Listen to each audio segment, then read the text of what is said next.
Tiga, mampu menyembunyikan kemiskinan hingga orang lain mengira dia kaya. Itulah orang yang memiliki ilmu, memiliki iman. Bukan soal seberapa cepat dia melangkah, tapi seberapa tepat dia memilih arah. Terarah hati dan kalbunya, terarah akal dan pikirannya, terarah mulut dan apa yang disampaikannya. Kalau hati kita berhubungan kepada Allah, mulut berhubungan kepada diri kita dan juga kepada orang lain. Nih, hasil survei Badan Kesehatan Dunia, apa namanya? WHO. Ya, kita ngomongin akhirat, ngaji itu ngomongin akhirat. Karena kita tinggal di dunia, perlu dong kita ilmu sains kita perlu, ya, ilmu pengetahuan dari luar perlu, ya. Makanya survei Badan Kesehatan Dunia dari WHO, sebab sebagian besar masalah dalam hidup berasal dari mulut.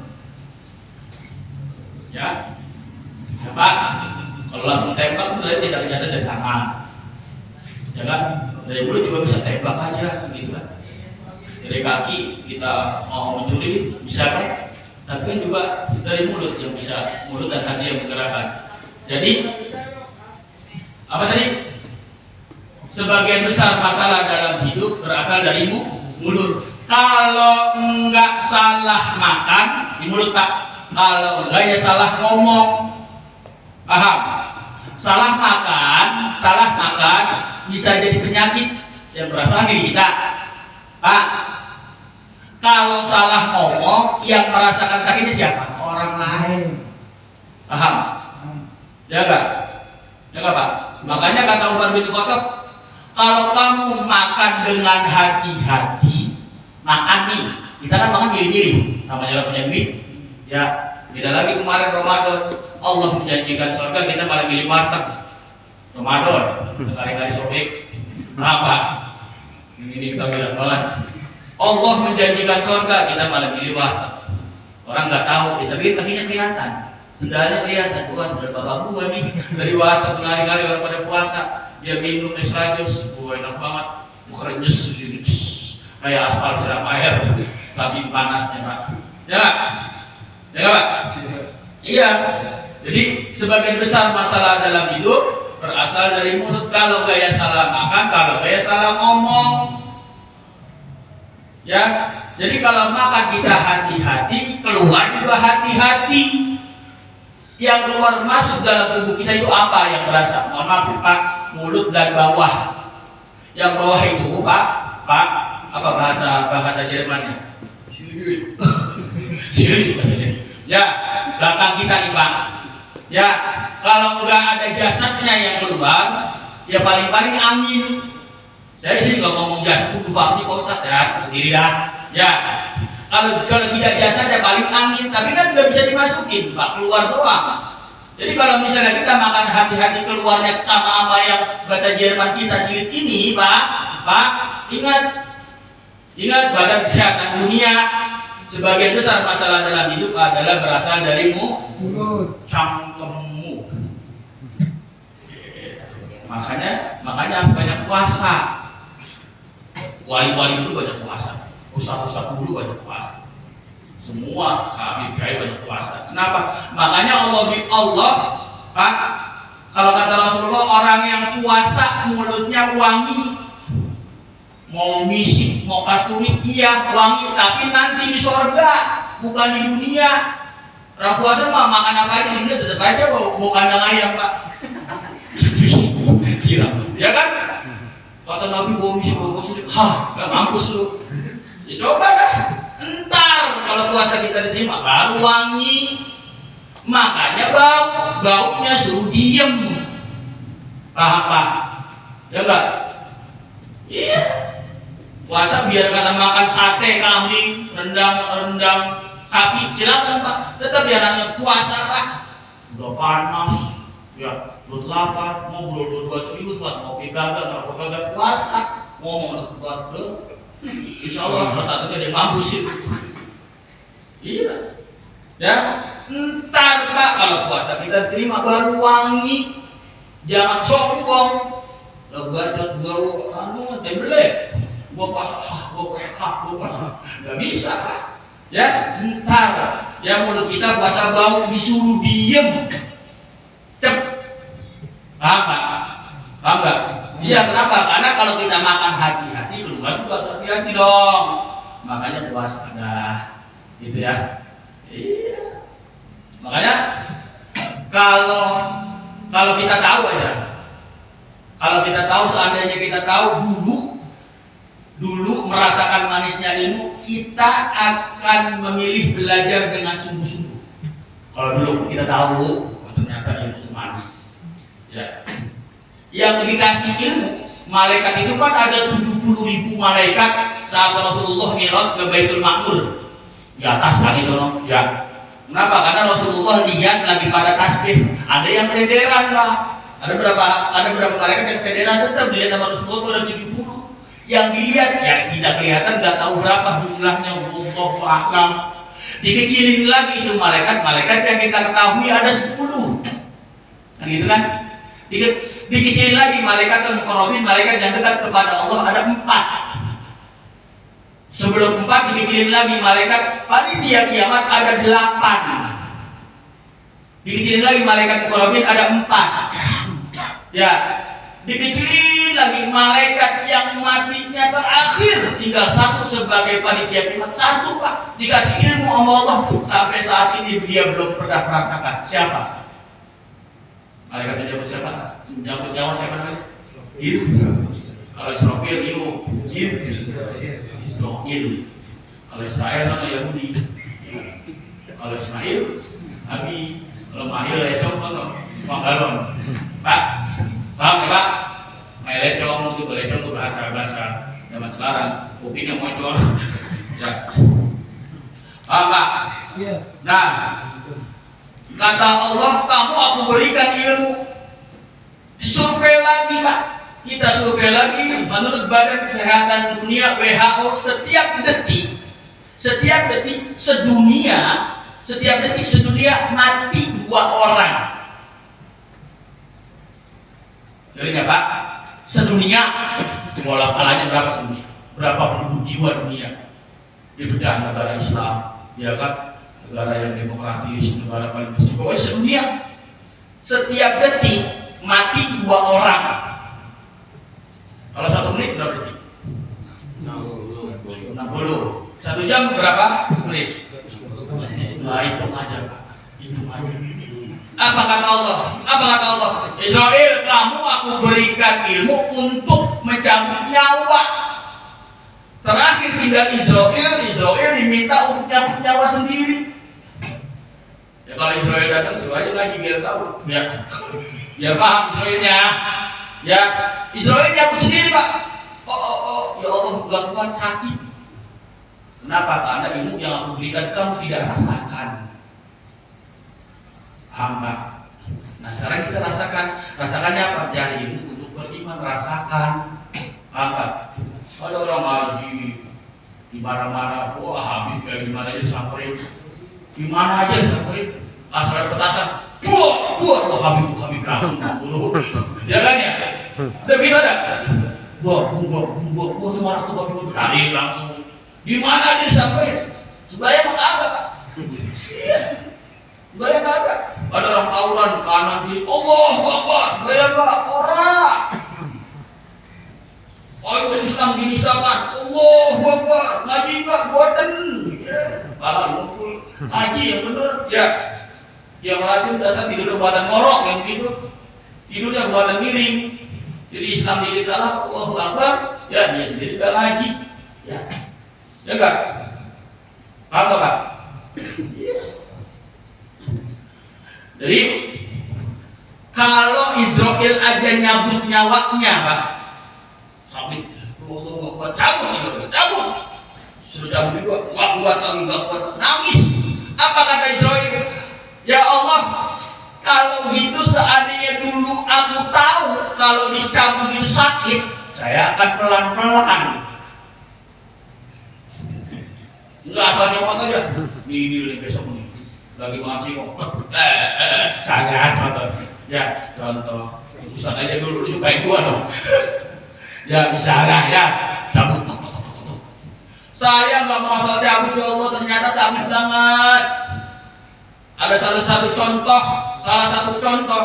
Padahal itu lagi sujud Pak. Kata Israel itu lagi udah pelan banget, paling pelan. Kalau sujud kan majunya khusnul khotimah, ya Pak. Ada orang sujud, mati kan? Sujud tenang dalam keadaan subhanallah kan itu kan ya bertasbih kan. Udah pelan banget sujud kepada Engkau ya Allah. Ternyata masih sakit. Aku di hadapanmu Allah disuruh cabut Allah. Aku tahu bahwa ilmu itu aku tidak rasakan. Ternyata sakitnya gak enak. Sama aja, mohon maaf, sama aja orang dikasih waktu oleh Allah, dikasih umur panjang tapi gak pernah ngaji. Sakit itu Pak. Makanya bohongin mulut, gak ada tangan lu, tangannya hilang. Kenapa? Karena gak bisa baca. Ya gak? Lu ada tangan lu, mobilnya dibawa orang. Kenapa? Karena gak sekolah. Ya kan? Sama aja Israel itu begitu di Israel. Wah, ya mungkin kalau misalnya makanya kalau Israel datang, Israel mari ngaji biar tahu kalau nyambut nyawa pedes. Ya, mau bini pedesan mana omongannya, omelannya? Kau pedesan bini, ya. Ya kan? Yang punya bini galak aku. Bini kan kalau ngomel matanya putih semua Pak, hitamnya semua itu. Bukan orang sini, bukan kira-kira 2 meter dah. Ya Pak ya, ya Pak. Kalau kita tahu merasakan manisnya ilmu, kita akan memilih belajar dengan sungguh-sungguh sebagai persiapan bahwa hidup perlu ilmu, mati perlu ilmu, kaya di dunia perlu ilmu, amal di akhirat perlu ilmu. Makanya kata Nabi Sallallahu Alaihi Wasallam, man arada dunya fa'alaihi bil ilmi, wa man arada al-akhirah fa'alaihi bil ilmi. Wa man aradahu fa alaihi bil ilmi. Barang siapa yang mengharapkan dunia, wa man aradal akhirah, barang siapa yang mengharapkan akhirat, wa man aradahu, barang siapa yang mengharapkan dua-duanya dunia dan akhirat, fa alaihi bil ilmi, harus wajib dengan ilmu. Bapak kerja, bawa ijazah, berarti kan hasil sekolah, punya ilmu. Ya Pak ya? Ya enggak? Itu urusan dunia. Ngaji Pak biar sholatnya benar, ngaji biar ibadahnya benar, ngajinya untuk ilmu, imannya pada saat kita sholat. Pak ya, ngaji ibadahnya nggak berdasarkan keimanan. Ya, Syekh Abdul Qadir Jailani bilang begini, bantinglah otak untuk mencari ilmu sebanyak-banyaknya guna mengungkap rahasia besar dalam benda besar yang bernama dunia. Yang bernama yang menciptakan rumus itu siapa namanya? Einstein apa? Hah? Iya namanya. Pythagoras itu termasuk rumus. Nama penemu Einstein. Robert Einstein apa aja kan namanya? Pak. Pak Bang Juju. Bang Juju itu kan. Saya nggak kenal. Einstein itu Pak, Einstein. Baru ditemukan Pak. Apa kata Einstein? Kalau saya tahu ada agama Islam, saya akan buka rumus bagaimana saya menghafal Quran. Tuh. Einstein. Kenapa dia ilmunya Pak? Einstein yang gondrong, yang kumisan, orang luar negeri bisa nggak tahu? Ntar Sherlock Google kalau nggak tahu, ya Einstein siapa sih? Itu ya Pak. Ya, kalau saya tahu, saya akan cari rumus biar saya hafal Quran. Udah belum meninggal. Kenapa? Karena dia ilmunya begitu luas. Hafal rumus hafal Einstein. Ya, salah satu contoh yang pencipta lampu siapa namanya? Thomas Alva Edison. Penemu telepon sebelum HP Graham Bell. Ya, itu kan orang-orang punya ilmu tapi tidak punya iman. Ya kan? Dia pakainya logika, orang luar negeri pakainya logika, pakainya otak, pakainya akal. Kita ya Allah, buru-buru ngaji otak kemakal ketinggalan. Ya, makanya ngaji begini. Ya. Ya enggak? Iya ngaji nuntut ilmu, sholat nggak pakai akal. sholat nggak pakai otak. Jadi kan kalau pakai akal sama otak kan jarang. Angkat kan udah diajarin, diangkat Allahu Akbar, Allahu Akbar. Pada saat itu saya diajarkan untuk mengucapkan takbir, ya kan? Kan diajarkan. Coba bayang kalau pakai ilmu. Baru batang, baru. Kalau guru yang di mana itu sesat itu, saya itu di Panji Gumilang, ya gurunya Panji Gumilang, ya saya itu sesat. Itu jaga semua lagi, ya. Jangan Pak, jangan siapapun anaknya kalau mau pesantren jangan lihat, ya emogahnya apanya, lihat masuk sudah wajah bangga, masuk dan ke belakang, lihat talinya apa aja, kitabnya apa aja, lihat. Kalau itu mogah ke surga, saya 2 kali sono, insyaallah. Dia pada apa ini, rapi bersih gua, aduh, apa ada sampah. Terus santrinya juga rapi. Gimana begitu? Artinya dia pesantren itu ternyata mendidik santri itu mau bentuk negara. Ada negara di dalam negara gitu. Gitu. Makanya ada beberapa kementerian yang disokong juga sama itu. Ya. Kayak nelayan itu kan dibeli Abu Hamzah itu. Ya tujuannya yaitu punya ilmu tapi nggak punya iman, nggak punya syekh lagi, syekh Panji Gumilang. Ya, pikiran bapak ngaji yakin Pak. Ya, ibu punya duit doang bikin bangun pesantren. Ini ada orang kaya, saya amal saya rezeki saya berlimpah, saya bikin pesantren, salah bunyi ustaz, ya udah wahaboy ini namanya. Ya. Itu apa ya? Jadi kata Rasulullah SAW dalam hadis dari riwayat Imam Ahmad tadi, kalau mau mengharapkan dunia, mengharapkan akhirat, mengharapkan dua-duanya, fa'alaihi bil ilmi, harus dengan ilmu. Hadis riwayat Imam Ahmad. Disambung lagi dengan Syekh Imam Ghazali. Tadi bilang, bantinglah otak untuk mencari ilmu sebanyak-banyaknya guna mengungkap rahasia besar dalam benda besar yang bernama dunia. Pasanglah pelita kehidupan jiwa dalam hati sanubari yang bernama iman. Duduk nyari ilmu, iman kita pasang, biar iman kita mantap. Gitu ya Pak, biar iman kita mantap. Makanya kata Allah dalam surat Al-Hajj ayat 54 tadi, waliya'lamal ladzina utul ilma annahul haqq min rabbika fayu'minu bih. Nih, kasih ilmu kata Allah. Dilanjutkan lagi. Wa innallaha lahadil ladzina amanu ila siratal mustaqim. Masih dalam surat Al-Hajj ayat 54 kata Allah, aku akan menguji agar benar-benar imanmu bertambah. Ngaji nih, lagi ngaji, diuji tetap oleh Allah, tapi biar iman kita bertambah, bukan untuk sombong, angkuh, batil, apalagi berbuat jahat. Tapi tetap Allah akan mengasihkan petunjuk biar ilmunya gak sesat, ila siratal mustaqim, ke jalan yang lurus. Saya mau kasih satu kisah sama bapak-bapak. Ya bapak-bapak konsen nih, ya konsen ya, Pak konsen. Jadi ini jemaah,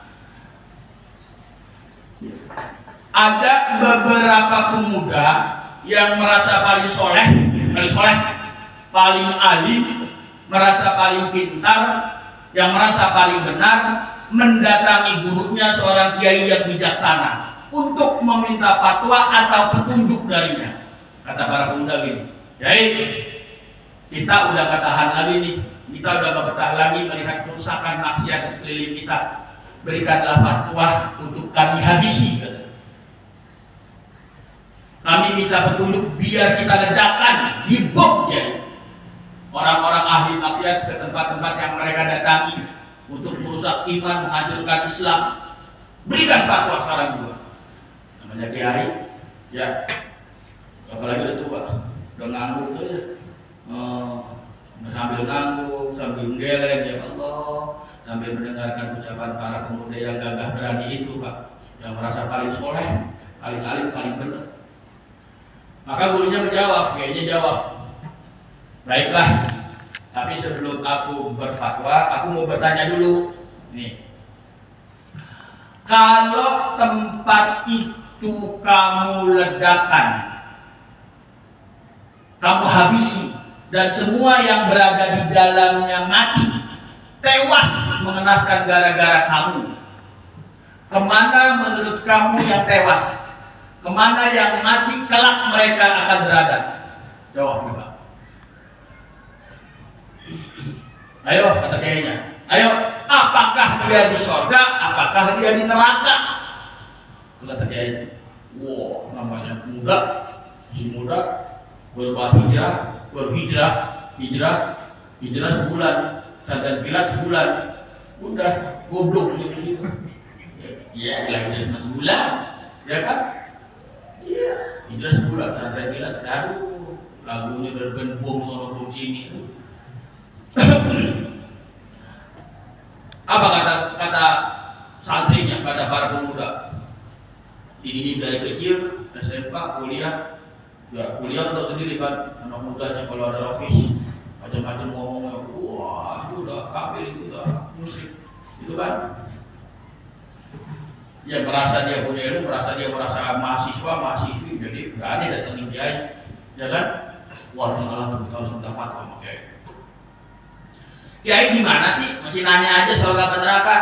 Udah pasti masuk neraka lah, mau seneng maksiat kok. Kalau kata anak muda tadi, ya temennya kayaknya jauh dari Bekasi nih.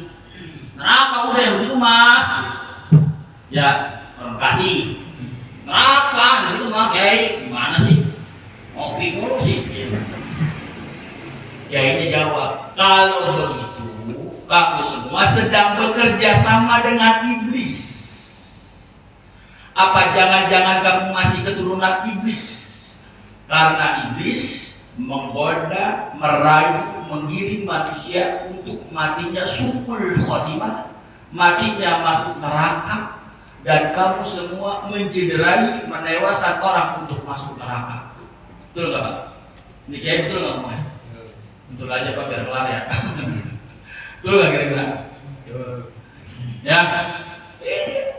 Sedangkan Rasulullah SAW kata kiainya, kata gurunya, lihat Rasul mengajak, menggandeng, merangkul dengan penuh kelembutan. Kata kiai, Rasulullah kalau memang harus meluk sama penjahat, kalau memang harus meluk akan dipeluknya oleh Rasulullah. Kalau kamu kan kagak ngobong ini, kagak kalau Rasulullah enggak. Ngajak, menggandeng, merangkul dengan penuh kelembutan. Kalau emang harus dipeluk, akan dipeluk oleh Rasulullah. Itu kata dia. Diajarkan pelan-pelan dengan kelembutan ilmu, dengan akhlak, berusaha membawa orang menuju surga dengan keimanan kamu. Aku iya kamu. Ya bencong juga dua-duanya namanya. Kamu iya aku. Kamu tahu nggak Iblis dilempar dari surga. Iblis kan pernah surga Pak. Iblis itu biar bandel kayak pernah surga Pak. Iblis. Pokoknya udah yang ngintip itu iblis. Dinyolong sendal iblis. Ya. Ya Pak. Lah orang semua yang ditendang lalu tentang iblis itu Pak. Pernah surga Pak iblis. Ya Pak. Korupsi juga iblis aja gitu. Negara triliunan duitnya dibawa kabur ke mana tahu ke negara juga iblis. Pernah surga Pak. Karena sombong. Kata kiainya, lu udah pernah surga, sombongnya. Ada orang bilang Pak, belum pernah surga tapi sombongnya. Belum. Iya. Hah? Belum ngerasain enak udah apa gitu. Maksudnya begitu. Ya enggak? Ada ibu nih, masuk banyak Pak, masuk. Ini beras liter berapa? Lagi masa banyak. Ini liter berapa? Ini sekitar berapa? Tangan ini sekitar berapa? Tukang beras nggak mau kalah. Tukang beras giginya emas semua. Kata tukang emas, tinggal kasih ini. Jangan sama-sama nunjukin Pak, ya enggak? Jadi kalau sombong itu sama-sama menjatuhkan, ya Pak. Iblis begitu-gitu, kalau kata kayaknya tahu nggak? Iblis udah buadul, buadulnya lebih dari. pernah ke surga, lu tau belum? Belum, tau lu? Lu masih mahasiswa, udah teriak-teriak sana kemarin. Ya aja juga dari malu pada, ya gitu ya. Ya udah lebih iblis, ya nggak? Motor nggak palu, kalau kuliah, gitu kalau kerjanya, ya. Udah ada ngaji yang benar, cari ulama yang benar, gitu Pak. Kata kiainya, sekarang silakan kamu semuanya memilih, mau menjadi pengikut Rasulullah atau mau menjadi iblis sebagai musuhnya. Ya, Pak. Ya, jadi kalau teroris salah, Pak. Salah. Nah itu contohnya itu. Paham? Pak. Jadi kalau kita petik jamaah dari kisah tersebut, dari nafsu para pemuda tersebut adalah ilmu yang sedikit, cetek, justru membuatnya berlaku sombong kepada manusia yang dianggapnya rendah. Saya buka kitab, saya cari agama yang diturunkan oleh Allah, Yahudi, Nasrani, Islam. Ya. Terus saya gabungkan dengan perkataan Kiai tadi. Mohon maaf. Kita nggak tahu kalau misalnya kita hukum itu, kita nggak tahu dia agamanya apa. Apakah Islam, apakah Nasrani, apakah Yahudi. Taruhlah dia Nasrani, taruhlah dia Yahudi, apalagi Islam gampang banget. Kita balikin, kita rangkul kan. Yahudi, Nasrani, satu Pak, satu, sama-sama ciptaan Tuhan. Kalau kita yakini Allah menciptakan manusia kulhuwallahu ahad, yakin walaupun agamanya beda, Tuhannya sama. Bukan cuma agama sama, Tuhan yang satu. Paham ya? Nabi Ibrahim ngurusin keluarganya, ribetnya menang-menang Nabi Ibrahim. Ribet. Sapa marwah bolak-balik, ya nyari air. Ya kan? Belum lagi disuruh sembelih satu keluarga. Nabi Musa satu kaum Yahudi di Mesir. Nabi Muhammad suku dan negara sudah berbangsa-bangsa, agama sudah banyak. Itu urusan Nabi Muhammad. Itu Pak. Jadi kalau Nabi Muhammad sudah dalam keadaan tidurnya kayak pengantin, urusan kita. Yang kita sudah diwarisi agamanya apa? Agama Islam rahmatan lil alamin. Susahan siapa Nabi? Susahan Nabi Muhammad. Ya kan? Ya kan? Nabi Ibrahim kan juga urusan Ismail, sebenarnya gimana caranya? Ya, nyari jam-jam, sapa marwah, bolak-balik nyambi setan, ya kan? Ya kan? Iya, satu keluarga doang. Nabi Musa, Nabi Daud, ya padahal satu kaum, sampai dicaplok ikan nun. Ya enggak, ikan paus gede banget. Nabi Muhammad, suku ini belum, Quraisy belum, Muawiyah belum, belum lagi jadi khalifah. Belum lagi harus ke negeri Syam, ke Turki, ke Mesir. Nabi Muhammad. Kenapa? Karena negara sudah berbangsa-bangsa, sudah bernegara, urusan Nabi Muhammad. Paham Pak? Gitu.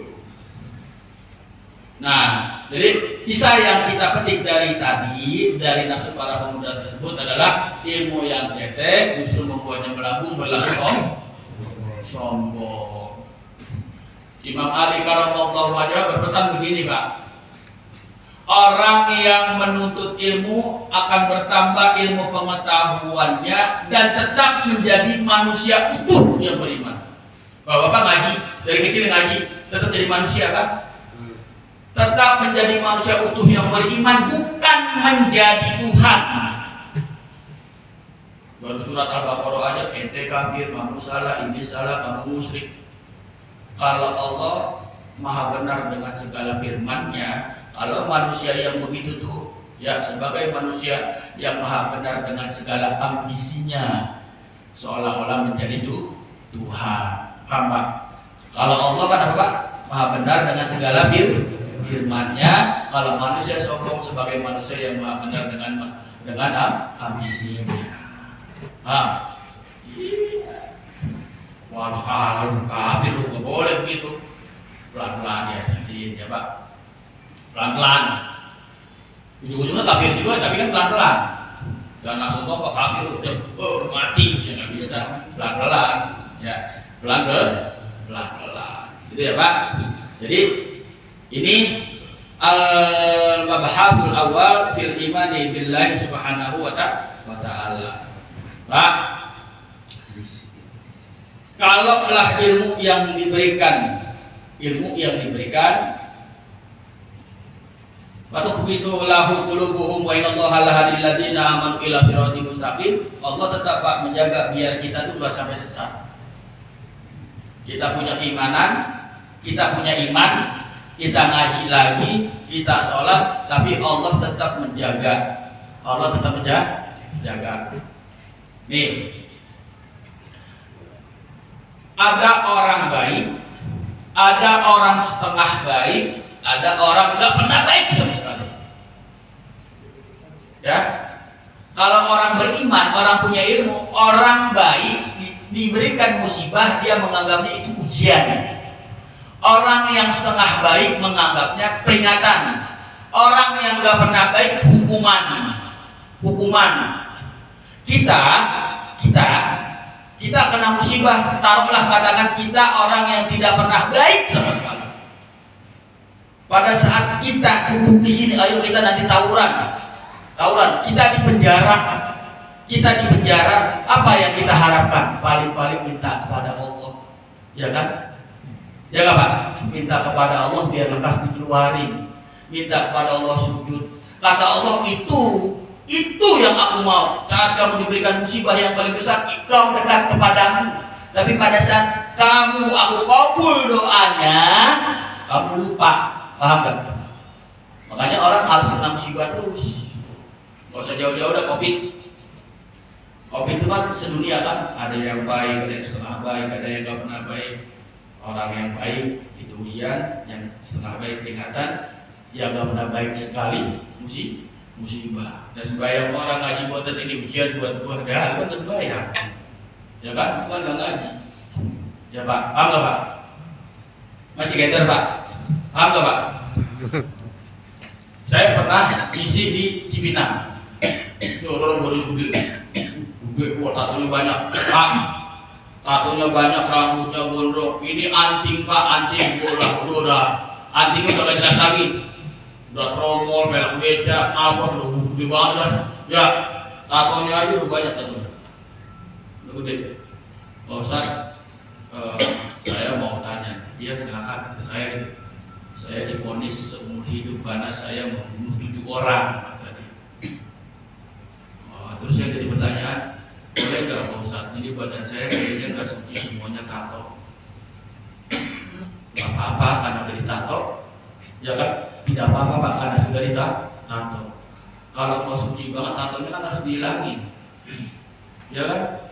Kalau misalnya kamu berani waktu saat ditato pedes, ngilangin juga lebih enak. Ya kan? Tato itu Pak rusak badan, bukan seni Pak. Itu nggak boleh. Dihancurin lagi, dihilangin lagi, nggak boleh. Mendingan dibikin aja.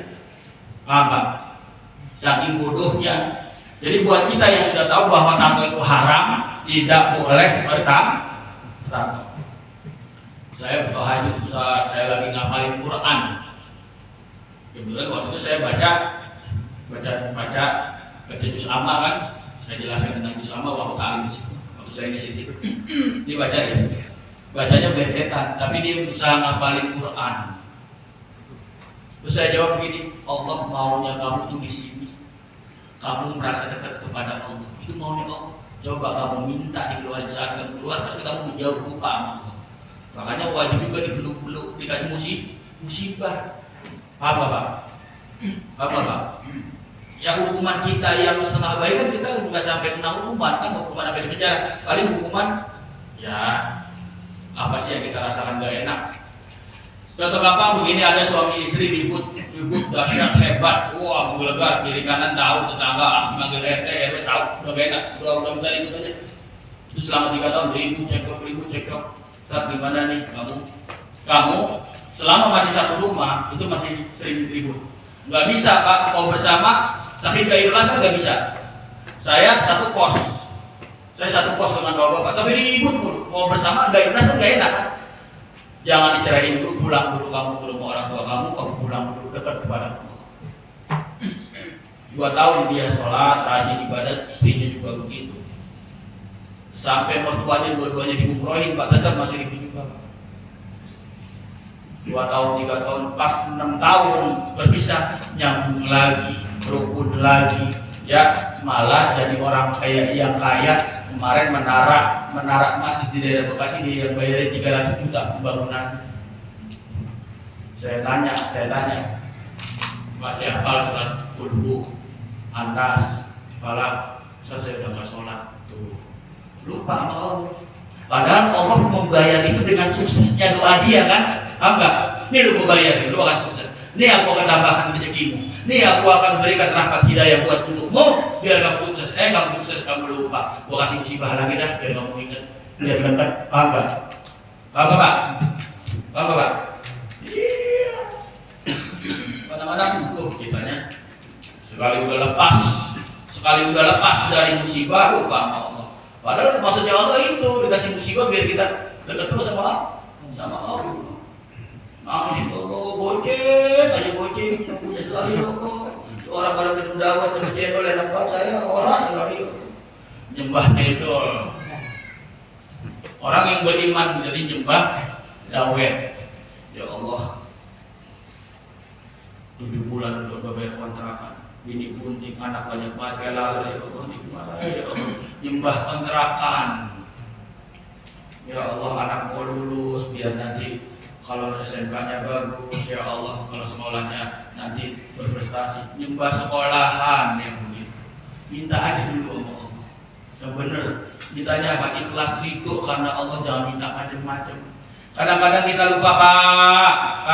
Kadang-kadang kita lupa kalau doa itu untuk meminta, bukan memaksa. Allah gimana sih Allah, kemarin kan buat bayar ini, Allah bayar dikit banget, tambahin deh ya Allah, gocengan lagi dah, goceng ya Allah. Kita lupa doa minta, bukan memak.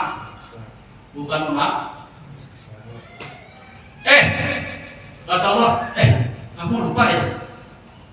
Tangan kamu ada kan itu kabul, kaki kamu masih ada kan itu udah termasuk kabul. Kamu masih bisa jalan kan termasuk kabul. Kamu masih bisa duduk dan berdoa kepadaku itu udah termasuk kabul. Anak kamu masih bisa jajan kan kabul, udah itu termasuk kabul. Jangan minta macam-macam dulu apa.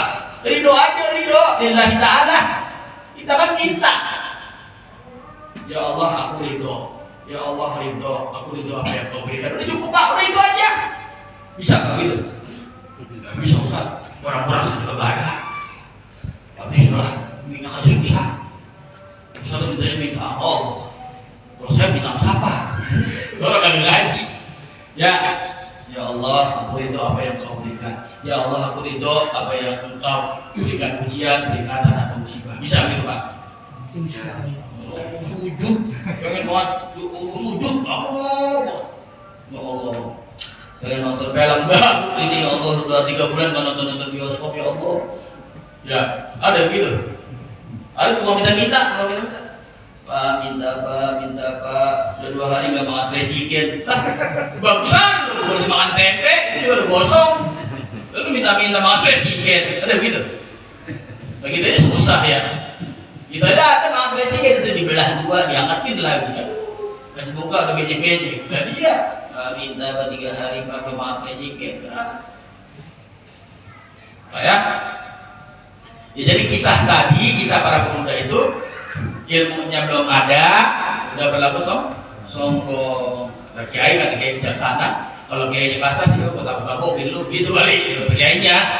Kalau kiainya kasar ya, wah gampang tua udah dulu gitu. Kalau misalnya kita nanti di kiamat gua masuk surga, lu masuk neraka, jangan salahin gua ya, kata kiainya mah husnuzon aja sama Allah. Ya belum tentu dia juga masuk surga, dia mau husnuzon aja sambil ngajarin tuh anak muda. Kayak buat kita itu tadi, kalau doa ridho aja dulu Pak.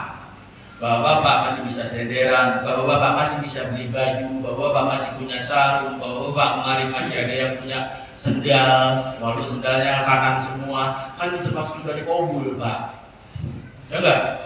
Mohon maaf Pak, ada yang cacat fisik kakinya enggak ada, tetap dia jalan Pak, sholat, ya masih dikabul oleh Allah, pakai tangan dia jalan, ya enggak? Jadi apa sih kata Allah, apa sih yang tidak dikabul itu apa? Kamu aja kurang cermat. Ya, Pak. Bapak makan enak, itu udah termasuk kabul. Cuman kadang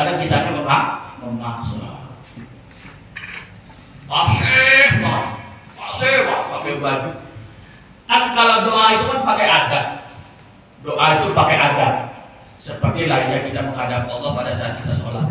Menghadap kita pakai pakaian yang bagus, kalau bisa pakai minyak wangi, bersila, baca dan doa. Ya, makanya kalau Sunan Kalijaga itu kan beda juga. Itu jasadnya apa yang duduk, orangnya apa? Ngaji, syiar, ya. Justru kalau misalnya kalau di dalam ilmu tasawuf jasad itu dusudi ya, itu di satu orang bisa 30 ada di mana-mana. Ya, ya, bapak-bapak bisa pelajari itu dengan ilmu firasat. Ilmu firasat, ilmu yang ada di kitab firasat, yang dulu kitab itu mau dibakar oleh Imam Syafi'i. Imam Syafi'i saat itu juga belum percaya, Pak. Imam Syafi'i loh, yang punya mazhab yang kita pakai saat ini kan. Ini belum percaya, bakar. Tapi pas firasat, kitab firasat itu ada buktinya. Imam Syafi'i nyesel, oh saya udah niat buruk, ini kitab saya mau bakar. Imam Syafi'i jalan mau ke negeri Syam, yang bermalam itu kata orang bermalam di sini saja, kamar sudah dipersilahkan, kamar tidurnya wangi, mau makan apa aja silakan. Apa kata Imam Syafi'i? Ini orang baik nih, padahal kelihatannya jahat, kelihatannya sombong. Ini orang benar-benar baik. 3 hari 3 malam Imam Syafi'i. Iya di situ Pak. Mau mandi air hangat dibikinin, sama yang punya rumah. Mau makan apa aja diberikan. Pas Imam Syafi'i ingat-ingat kitab firasat itu, berarti kitab firasat itu salah. Saya lihat ini orang mukanya agak sombong, ternyata baik. Kata Imam Syafi'i. Pas Imam Syafi'i selesai 3 hari 3 malam nginep, mau pamit, mau melanjutkan perjalanan, ditagih disuruh bayar. Bapak nginep Pak, di sini enak banget, makan enak, tidur nyenyak. Ya dulu nggak ada AC, kalau sekarang ada AC, AC 3 biji, udah bangun deh gitu. Apalagi yang di rumahnya kipas tangan lagi. Kita pakai bangku kayak lagi kena AC, udah mules banget. Ya namanya orang mudik, orang kampung, kena AC itu kan main, makan enak. Bayar Pak. Wah nyesel Imam Syafi'i, bener berarti kita firasat. Nah, ada orang salah satu kiai kena musibah terperosok mobilnya sama polisi, dicari kiainya mana, supirnya Pak. Kalau terperosok di daerah Lampung, mau ceramah di Tulang Bawang, kayak Fuad Nasim namanya, terperosok jauh sekitar 13 meter lah ya, mobilnya guling-gulingan. Logika kita apa yang terjadi kepada manusia itu? Iya. Itu udah 2 malam Pak, baru bisa diderek. Supirnya cuma sobek sini besut, terus asistennya cuma kotor. Kiainya mana? Kan acaranya kan malam Minggu, ya. Terperosok itu di malam Jumat. Acaranya malam Minggu, baru ditarik itu sekitar ya malam Minggu juga lah, ditarik malam Minggu. Jadi polisi nyari kiainya mana? Ini kiai lumayan terkenal, dicari sampai ke tempat acara, ternyata lagi ceramah, sudah dalam pertengahan akhir ceramah, nggak apa-apa itu kiai. Ditelepon di kiai pas selesai ceramah dibawa ke rumah sakit untuk istirahat. Teleponlah sama keluarga, polisi telepon keluarga. Apa kata keluarga? Ini ada lagi ngeteh. Coba itu Pak, itu Bapak lagi ngeteh. Kayak saya kalau Cirebon Kiai Fuad Nasim. Ini lagi ngeteh katanya ini dari sini. Polisi kaget. Lah ini siapa? Lagi mengentas di rumah sakit begini. Lah ini siapa? Nggak tahu kata ini. Ya, kalau kita kan kagak, kita lagi tidur. Bini kita mau Bapak bukan kucing, udah mandi. Wah, lagi gua ada 2 nih, gitu kan? Ya itu bukan karomah namanya Pak. Ya musibah udah Pak ya, Pak ya. Tadi kita punya ilmu untuk beriman. Kurang lebihnya mohon maaf. Allahumma muwaffiq ila Wassalamualaikum warahmatullahi wabarakatuh. Waalaikumsalam.